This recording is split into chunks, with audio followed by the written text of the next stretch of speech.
Bon, aujourd'hui je fais une petite balade dans mon bois pour vous montrer les espèces déjà comestibles qu'il y a dans un bois. Alors ça dépend des bois, mais en tout cas dans nos régions, en France, il y a quand même des arbres qu'on trouve à peu près partout. Des arbres, des plantes, ce genre de choses. Donc voilà, je vais faire un petit tour de... Alors moi c'est avec l'observation que j'ai pu y faire de ces 2 derniers mois, avec mes faibles connaissances en botanique, hein. C'est-à-dire que j'apprends à reconnaître les plantes là depuis quelques mois, mais il y a encore beaucoup que je connais pas. Cela dit, il y en a qu'on repère très facilement. Et la première, c'est celle-ci, c'est la ronce, hein. De toute façon, on en trouve partout, c'est une mauvaise herbe, enfin, c'est tout ce qu'on veut. Mais elle apporte quand même des fruits à les mûrs qui sont excellents. On peut en faire des confitures, des sirops, voire de l'alcool peut-être, je ne sais pas exactement. En tout cas, c'est une plante qui pousse partout. Et du coup, bon, moi j'en ai peut-être des hectares entiers, hein, de ronces, il y en a partout dans le bois qui courent au sol. Et puis dès qu'il y a un peu de lumière, une petite ouverture dans la forêt, bon, bah, ça fait des buissons comme ça qu'il faut contenir, hein. Moi je les contiens en faisant des passages comme ça, des endroits où je peux circuler. Alors, mais ça laisse beaucoup de place quand même pour qu'elle fasse des fruits, hein. Donc voilà, donc là par exemple on a un côté, je sais pas pourquoi, c'est bien ensoleillé. Il y en a qui donnent de tout petits fruits, mais il y en a, bah, ils donnent des grosses grappes comme ça avec des fruits qui vont être d'une bonne taille. Là ils commencent à grossir, il y en a certains qui sont déjà rouges, d'autres, voilà, celle-là est quasiment mûre, là je peux déjà les manger, mais elles sont encore pas très sucrées, mais elles sont bonnes quand même. Donc rien que là sur quelques mètres carrés, j'en ai avoir déjà des kilos. On le voit, hein, c'est plein de grappes, tout ça va donner des fruits. Et encore j'en ai coupé déjà, bah, voilà, pour laisser le passage, donc il y en a qui ne mourront pas. Et il y en a déjà beaucoup. Mais voilà, il faut imaginer que sur 3 hectares de mon terrain, j'en ai pratiquement partout, hein. J'essaye de les enlever dans le potager. Tout ce qui pousse au potager, dès qu'il y a une tige de ronce, je la coupe. Après dans le bois, il y en a un peu partout. Et puis voilà, il y a des grands buissons à certains endroits où c'est là où je viendrai les chercher, je pense, parce que c'est plus facile. Mais voilà, ça fait des kilos de mûres. Bon, je pourrais pas me nourrir que de mûres, sinon ça serait une super plante. Mais voilà. Donc la ronce, c'est problématique pour plein de choses, mais voilà, faut pas oublier que c'est une excellente source de nourriture et que ça ne demande aucun entretien, c'est même le contraire. Voilà, deuxième plante comme j'en ai là sous les yeux, c'est les pierres. Les pierres, bon là elle est plus en fleurs, donc normalement ça fait des fleurs comme ça, la violette, mais ça fait des longues tiges et tout ça c'est fleuri. On la reconnaît bien de loin. Voilà, donc ça ressemble vaguement à l'ortie de loin, sauf que ça pique pas évidemment. Et puis donc voilà, la feuille, on dit qu'elle a une odeur de serpillière, ouais. Ça a un peu une odeur désagréable, mais si on frotte suffisamment, ça fait aussi une odeur de champignon. C'est très réputé dans la cuisine gastronomique, je crois, mais voilà. Ça se mange en salade, bon ça a un goût un peu fort, donc faut aimer. Autre chose, comme là aussi, ça j'en ai beaucoup dans mon bois. Noisetiers, voilà, des arbres qui poussent bien, qu'on connaît bien, même qu'on domestique. Bon, bah, moi il se trouve que j'en ai plein sauvages, un peu partout. Alors ils donnent pas tous des grosses noisettes parfaites, mais moi j'aime bien ces petites noisettes là. Voilà, les arbres ils ont des fruits, mais ils en sont pas chargés.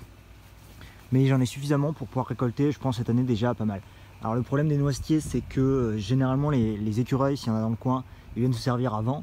Et du coup, régulièrement, si vous avez un noisetier chez vous, ben, il est peu probable que vous récoltiez beaucoup de noisettes.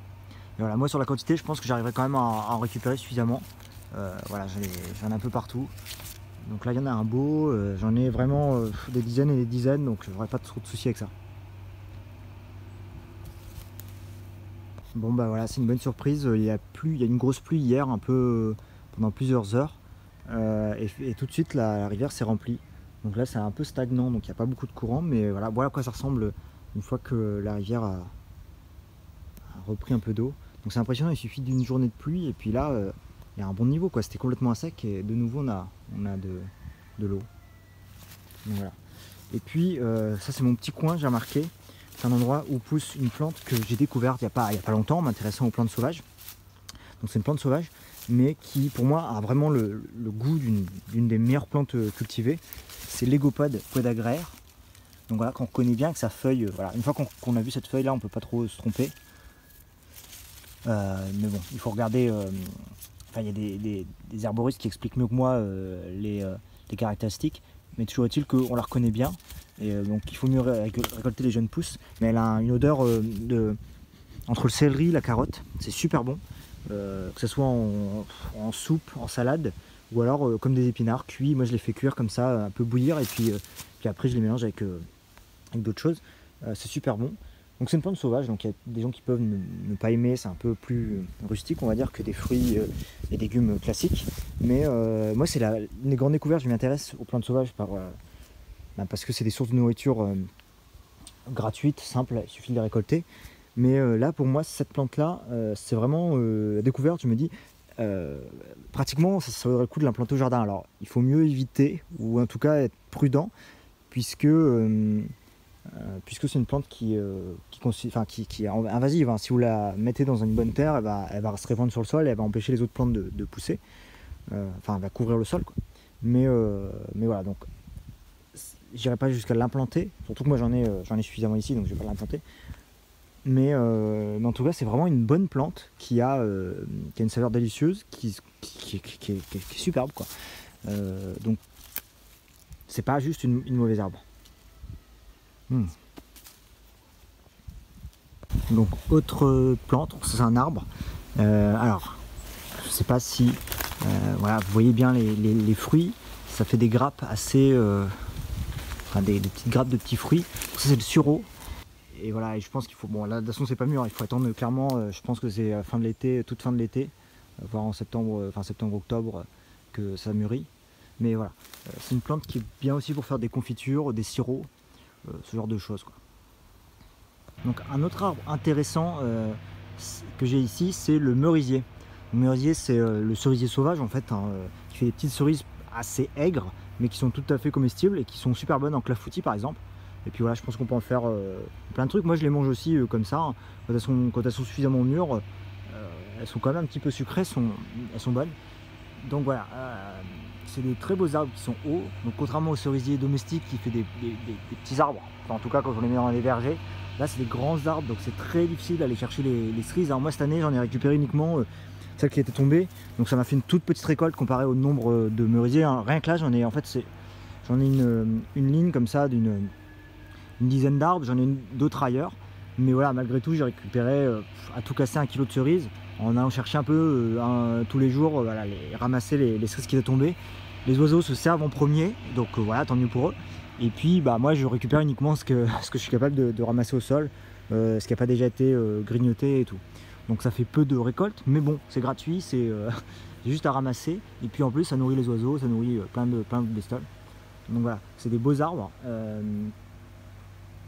Et voilà. Après, c'est pas des arbres non plus qu'on retrouve dans toutes les forêts françaises. Je pense que c'est des arbres un peu plus. Je sais pas ici s'ils ont été plantés. C'est possible parce qu'ils ont selon une ligne. Donc ils ont peut-être été plantés. Toujours est-il que ces arbres qui s'accommodent bien de l'ombre d'une forêt. Donc voilà. Donc un autre arbre qui pousse bien dans les forêts européennes, le tilleul. Voilà, qu'on connaît pour ses fleurs. Donc voilà, il fait des superbes fleurs pour les infusions. Je pense qu'on peut manger les feuilles quand elles sont jeunes.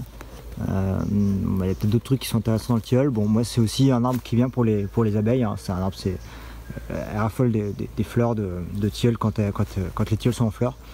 Donc voilà, moi j'en ai quelques-uns, donc j'ai du bol. Je les ai remarqués que tardivement parce que dans la forêt en fait j'ai pas vu les fleurs. Alors, je sais pas, je pense que les fleurs sont plus hauts. Voilà, mais là on voit bien, il y a des petits bractées là, ce qu'on ramasse pour les infusions au sol. Donc voilà, c'est bien tilleul. Un arbre qui apporte de la nourriture, le noyer, voilà, qui est très reconnaissable avec ses grandes feuilles. Voilà, une fois qu'on sait reconnaître une feuille de noyer, il n'y a pas d'autre possible. Donc voilà, qui pousse bien en forêt. Alors il pousse bien, mais peut-être qu'il fructifie moins qu'un noyer qui est en plein soleil au milieu d'un pré. Mais bon, c'est un arbre qui du coup pousse un peu plus haut, donc les fruits sont aussi plus hauts. Je pense qu'en en ayant suffisamment dans une forêt, ça donne suffisamment de noix.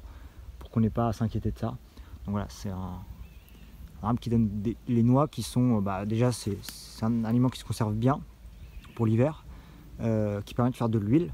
Donc moi c'est avec ça que je vais essayer de faire de l'huile quand j'aurai suffisamment de noix. Puis moi bon, j'aime bien en manger tout l'hiver en salade ou même voilà, quand en snack on va dire, des noix c'est super bon. Pour faire des gâteaux éventuellement, c'est pas mal. Et puis évidemment le chêne. Le chêne qui est un arbre très commun dans nos forêts européennes, particulièrement ici sur mon terrain. Je pense que la majorité des arbres c'est des chênes ici. Donc voilà, il y a plusieurs espèces de chênes, mais ils sont tous, je crois, comestibles. Il y en a qui sont meilleurs que d'autres, qui ont moins des glands hein, évidemment, qui ont moins de tanins que d'autres. Je crois qu'il y en a qu'on peut manger cru, mais pour la plupart des espèces, il faut les cuisiner, il faut les cuire de manière à retirer l'amertume et les tanins qu'il y a dans le gland. En tout cas, c'est un aliment riche, on peut en faire plein de trucs. Une farine, en fait on peut le broyer en farine et ensuite l'utiliser comme des châtaignes par exemple. Donc voilà, c'est un aliment qui est riche en glucides, donc qui est très nutritif. Moi j'en ai des tonnes de glands, puisque j'ai beaucoup de chênes et tous des glands. Donc voilà, évidemment je suis même pas sûr que ce soit nécessaire d'en parler dans une vidéo, mais l'ortie, qu'une plante qu'on ne trouve pas seulement dans les bois, mais moi en l'occurrence j'en ai beaucoup un peu partout, mais notamment beaucoup dans les bois. Voilà, ça fait là c'est un parterre d'ortie, et puis j'en ai relativement partout.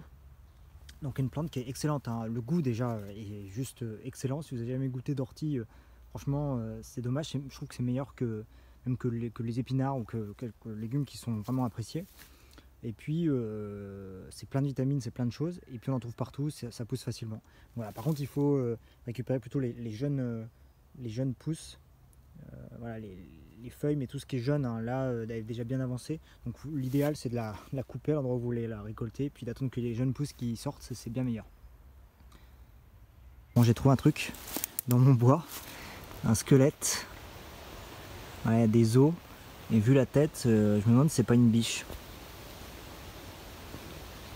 Une biche qui serait venue ici pour mourir, ou un chevreuil ou quelque chose comme ça. Mais ça fait bizarre de voir des os comme ça.